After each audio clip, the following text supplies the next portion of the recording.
The Virginia governor's race, got to watch it. It is a window into the national state of play, and it is ugly. The right is all about what is wrong, namely Democrat efforts to take away your rights, even to control your kids' education. Republican Glenn Youngkin is shrinking the gap with McAuliffe, who was supposed to run away with this election. Why? The messaging present in a new ad. Terry McAuliffe, Democrat, doesn't want parents to have a say in what their kids learn in school. It features a mom expressing outrage, saying her child was exposed to explicit material in the classroom. Watch. They passed bills requiring schools to notify parents when explicit content was assigned. It was bipartisan. It gave parents a say, the option to choose an alternative for my children. I was so grateful. But then Governor Terry McAuliffe vetoed it twice. He doesn't think parents should have a say. The mom in the ad, she made headlines in 2013 for campaigning against Toni Morrison's Beloved. You've heard of it, won the 1988 Pulitzer Prize, considered one of the greatest novels in American history. Her son was assigned to read it in an advanced placement English course. It's college level. Smart kid. The parent, maybe not so much. But you could dismiss the absurdity of this, right? This is like, what is this, Fahrenheit 451? No. This is modern day, and it is messaging that may work. You will likely see these kinds of scare tactics, the government, the Democrats, they're the same thing, and they want to ruin the way you live. Testing, masks, vaccine, now your kids in school, critical race theory, whatever that is. Let's get some perspective from former Republican strategist Stuart Stevens. You know what always amazes me, young man? What is old is new again in politics all the time. This is no different than the kind of culture clash that we've seen in many different iterations. But it seems to be working for Youngkin. What do you see in this new version of a tried and tested tactic? Well, I think it was inevitable this was going to be a close race. It's an off year. That doesn't surprise me. Look, this is a completely phony issue for Glenn Youngkin, and here's a proof of that. He spends almost $40,000 a year to send his son to Georgetown Prep, where Toni Morrison is required reading in certain courses. I mean, we're talking about the only African-American Nobel laureate in literature. The idea you're going to be afraid of a book, I don't know what happened to the Republican Party. It used to be that we prided ourselves on standing up to dictators, and now we can't, you're afraid to read a book.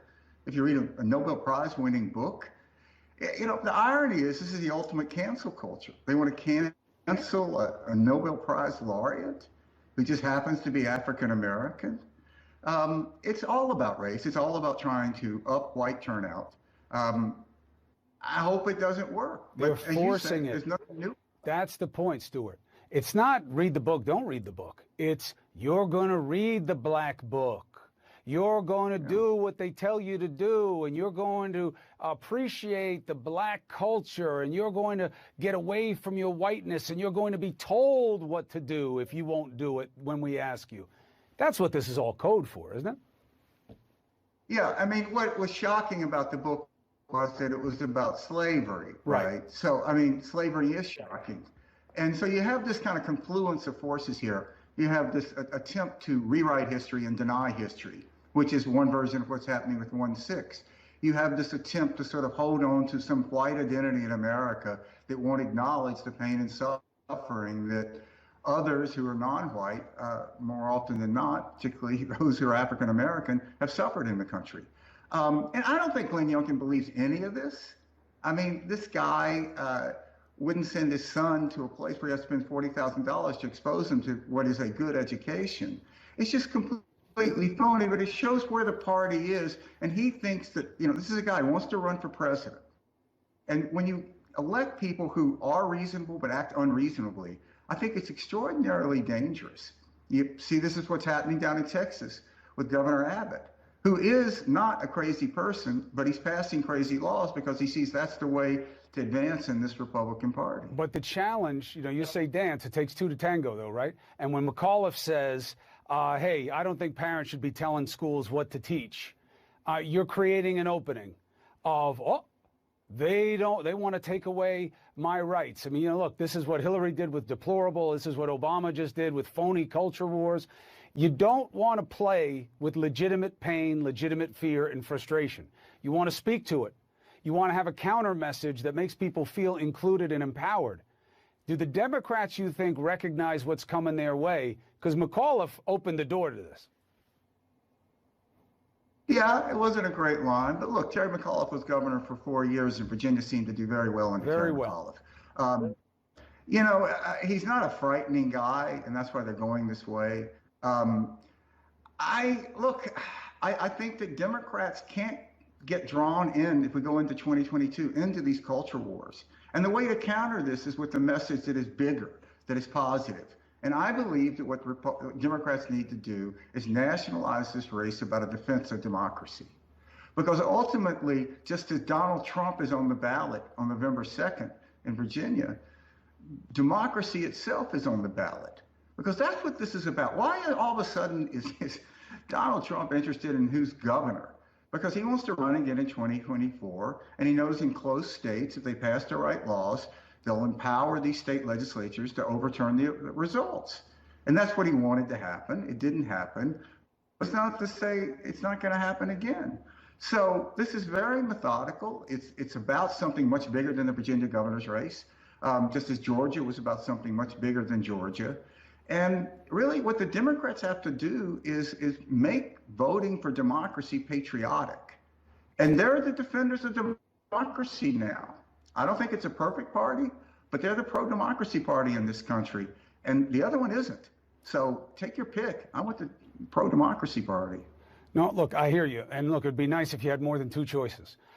This is a big thing for me. The binary system, it started with a warning from Washington not to get into the party game. The binary system has led us into a place where it exacerbates all of our problems of division.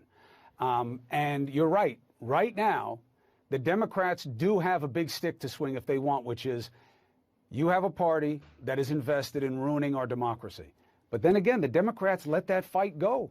They did not pick as a hill to die on getting the voting rights passed. Maybe they'll come back to it. We'll see. I'll tell you what I'll come back to.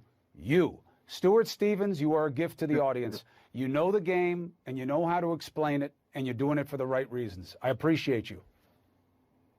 Thank you. Be well. Let's go deeper. I'm telling you, this is the secret sauce for the midterms. It's being seasoned right now, and we can see the ingredients in play. I want to bring in someone who's no chef, the Wizard of Oz, but he can cook when it comes to television. And he's going to show us what the issues are and how you can play to fear. The voters could gobble it up. The incumbents may get ajita sick stomach. Next.